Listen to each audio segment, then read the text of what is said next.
Čez tega mesta v Velenju, v mestu, ki je seveda na nek način mlado mesto, po drugi strani pa z zelo bogato zgodovino. Mesto, kjer je pred skoraj 40 leti tukaj v središču samega mesta bilo priča največjim ekološkim protestom in od takrat dalje lahko rečemo, da smo že v Velenju začeli postopati po trajnostnih praksah, po iskanju tistih rešitev, ki seveda gredo v prid tega, da je trajnost na nek način mesto oziroma naša skupna prihodnost. Prihodnost našega mesta in tako smo se skozi vsa ta leta seveda tudi obnašali do vsega tega.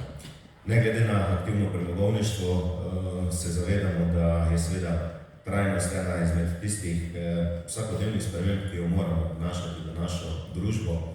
Brez tega ne gre. Sem pa seveda vedno znova prepričan, da je potrebno to trajnost vplivati v našo družbo z zelo smiselnimi in pametnimi koraki, ker na nek način v tem procesu nikogar ne smeš pustiti zadaj. Ljudje lahko v hitrih spremembah seveda lahko hitro padajo tudi v kakšno nenavadno pot, v čudne občutke, ki seveda se lahko odražajo tudi v splošnem družbenem smislu.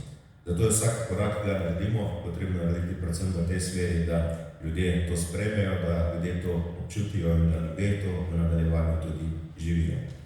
Tako smo počeli, kot rečeno, v preteklosti in tako smo počeli tudi v prihodnosti. In če je Velenje dokazalo, oziroma če je katero mesto dokazalo v preteklosti, tudi danes, da marsikaj se dogaja s svojim okoljem, seveda Velenje, eno izmed teh mest, prav gotovo, ki se sooča z izjemnimi izzivi, ki jih prinaša ravno nova oblika trajnosti. Na način, da bomo čez čas prenehali z izkopavanjem premoga, da bomo v našo družbo vpeljali neke nove modele, nove projekte, nove vsebine.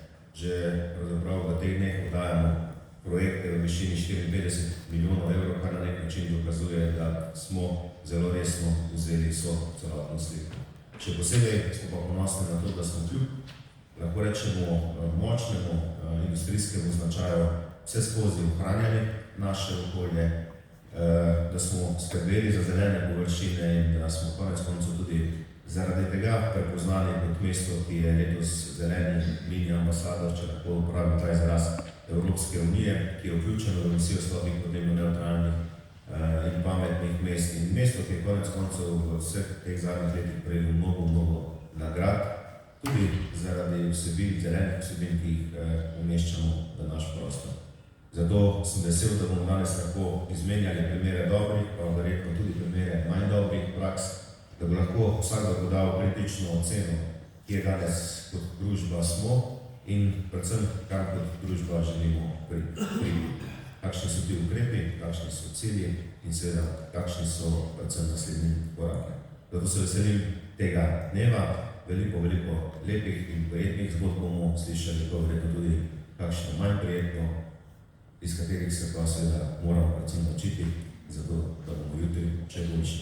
Hvala lepa za vašo prisotnost in iskrena hvala vsem in vsakomu, seveda, ki danes svojo prisotnostjo dodaja kamenček k mozaiku te konference in brez vas seveda tudi te konference ne bi bilo, zato iskrena hvala za vašo prisotnost.